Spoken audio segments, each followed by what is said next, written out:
Hi, I'm George, TSG's Open Content Product Manager. In this short demo, I'm going to walk through how to create and set up the Open Content Management Suite using the Amazon Marketplace. So here I am in the Amazon Marketplace, and I'm just going to go ahead and do a search for OCMS. And we'll go ahead and find the Management Suite on Alfresco item. And when I load it, I can come in here and see the product overview. There is a license that is required, so I'm going to head over to the TSG website. And under the Amazon Web Services on platforms, there's a form here that we can fill out to request a license. So I can take a look at the license agreement. And if you scroll to the bottom, you'll notice that there's a section here to sign. So once we receive that along with the form here, we will send you a license key.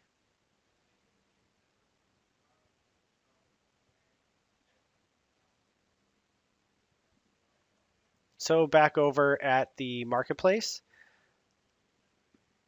I can take a look at, there is a little estimator down here as far as estimating the cost of the EC2 instance based on the size of the server that you select. And some usage information and instructions that you should take a look through. And some support information that has links back to our website as well as a support email address.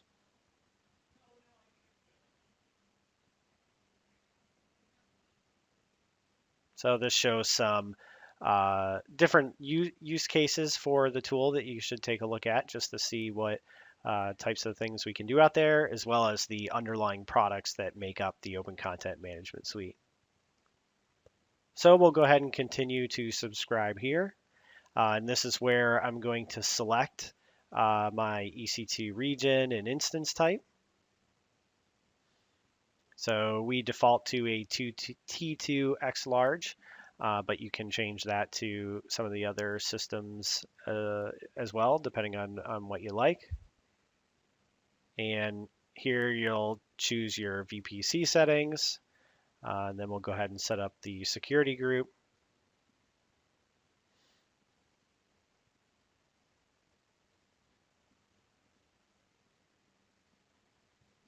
So go ahead and just leave these set to the default. And then you'll have to make sure it's using your EC2 key pair. So we'll go ahead here and go ahead and launch it. And head over to the EC2 console, where we can take a look. It says that the instance is pending, and eventually it will come up and say that it's running. So at this point, the instance is running, but both Alfresco and OCMS are still bootstrapping on the back end to set up the environment. So to be safe, give it about 15 or 20 minutes before attempting to log in. You can also watch the log files on the server if you'd like to know exactly when it finishes. But we want to give it some time to make sure that that bootstrapping process finishes. So here I can take the DNS entry here and just open that up in a browser, which will launch the login page for the Open Content Management Suite. And if it detects that there's no license, it will show you a screen where you can actually place the license that we will give you into the page, and then that will set up the license. So we'll go ahead here and just paste in the values that we received. So I'll paste in the floating license. And I'll go ahead and paste in the text license as well and submit, and there we go.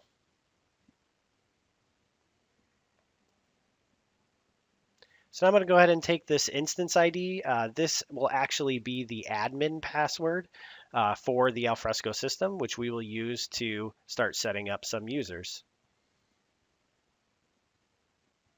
So now we're going to head back to our web browser to start setting up the system.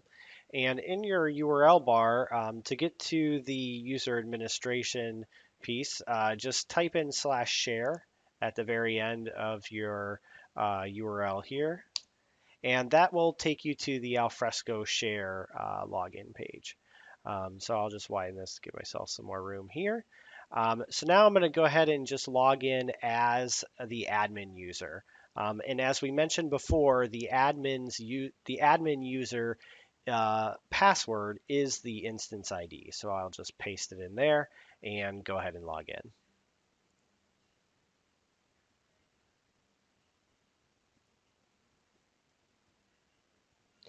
So here in the share interface, I'm just going to go to admin tools. And under admin tools, there's a section down here for users and groups. So I'm just going to go ahead and create a user for myself. So I'll click new user and I'll just go ahead and set this up.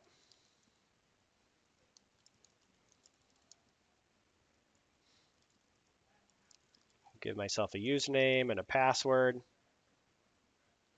And you can add users to groups here. I'm going to go ahead and just add myself to a few groups. So one of them is called HPI administrators. I'll go ahead and add myself to that. And then there's a number of wizard groups as well. So I'll add myself to the wizard administrators and wizard contributors group. Go ahead and create. So that'll go ahead and create the user. So now what I'm going to do, Alfresco actually does have a few users that come into the system as unactivated. You can choose to activate these users or you could create other users. I would definitely recommend having at least 2 or 3 users in the system just so you can get an idea of using the system as different users. So rather than creating new users, I'm just going to come in here and enable Alice and the Mike Jackson account. So this is for the Alice Beecher. Go ahead and save. And we'll do the same thing for the Mike Jackson account. Edit that user, just give it a password and uncheck this disable account. And like I said, you can go in and add more users if you like. So now we're going to set up the groups. If I come over here, it's easiest to just see this if I use this browse feature. And then here, what you're going to want to do is make sure that there's at least one user in your administrators group. So this, when I created my user, said just create it in this HBI administrators group. Same thing with wizard administrators. This is used in the controlled document scenario, if you would like to try that out. And similarly, the controlled document scenario uses the wizard contributors and wizard doc editors. So you're going to want to make sure that there's a few users who are contributors and doc editors. I added my user as I was creating the user into this group, but I'll just go ahead and add Alice and Mike to this group as well. And we're going to want to do the same thing for wizard doc editors. For this one, we could add each user individually, but I'm going to be lazy here and just say to add the contributors group to the doc editors. So then that way all of the contributors are also doc editors. Coming back to this HBI administrators, these are just users that can see the OpenContent Management Suite admin screen, which I'll point out as when we log into OpenContent Management Suite.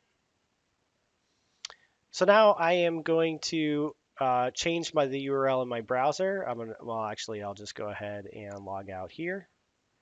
And then just at the end of this Amazon AWS.com/share, we're just going to change that and get rid of it, which will redirect us to the default page, which is the OCMS login screen. So now I'm going to go ahead and log into OCMS with the test user that I created for myself. So I'll just type in my username and password and sign in. And I'm taken to the dashboard. And my user, since I added the user to the administrators, the HPI administrators group, I will see this admin tab, which lets me access the administration components. Users that aren't in that group won't see this tab. So I'm going to head over to search, and there's a number of what we call tracks in the search screen here. So you'll see we've set up a few of them. We set it up some sample claims and policies for our insurance scenario, but you can use the insurance claim and policy folders to kind of get a feel for how we manage any sort of case folder, like in this case, an insurance claim. So here in claim number, if I go ahead and search on star, you can see we set up one sample claim in the system. And we did the same thing for policy. So if I search on all policies, you will see a folder coming back here. I can use this drop down to look for documents as well. Or if I find a policy folder that I want to look at, I can just go ahead and click the link here and be taken into the policy folder where I can see the documents in this folder as well as some folder actions. I can go ahead and view properties of the policy. I can add additional documents or add some folder notes. And then we also can see the categorized documents here, kind of split out in these folders. And we also related the claim that was in there to this policy, so we can kind of see how related folders works as well. For viewing documents, I can click the links over here or in here. That'll load the document up in OpenAnnotate, so I can use the annotation tools as well as other features within OpenAnnotate as well to get a feel for how that works. And then actions appear above the document here. So if I want to view document properties, there's a screen here where I can do that. And there's other actions as well that you can play around with, like starting a workflow or document notes, sending notifications.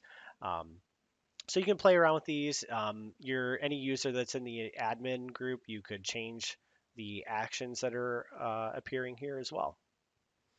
One other thing I'll point out is that you can use this create new folder action in the header to create a new policy or claim. So from here, I can choose, whether I'm creating a policy or a claim, and it'll give me a form where I can fill out the initial metadata and click this create folder to create the empty folder. Heading back over to search, I will show real quick that we do have an invoice set up, a sample invoice that lets me, by default, it searches on documents, although there is a single folder in there as well. But if I search on invoice documents, there is one in the system where I can go ahead and click on it. And again, I'm taken to a view where I can see the document as well as add additional invoices into the system. And finally, if you are interested in the compliance solution and the quality documents scenarios, you can go into this control docs track. And we can't have any quality documents that were bootstrapped into the demo system. But if you search for folders and search for a folder, we just set up a sample one called SOP.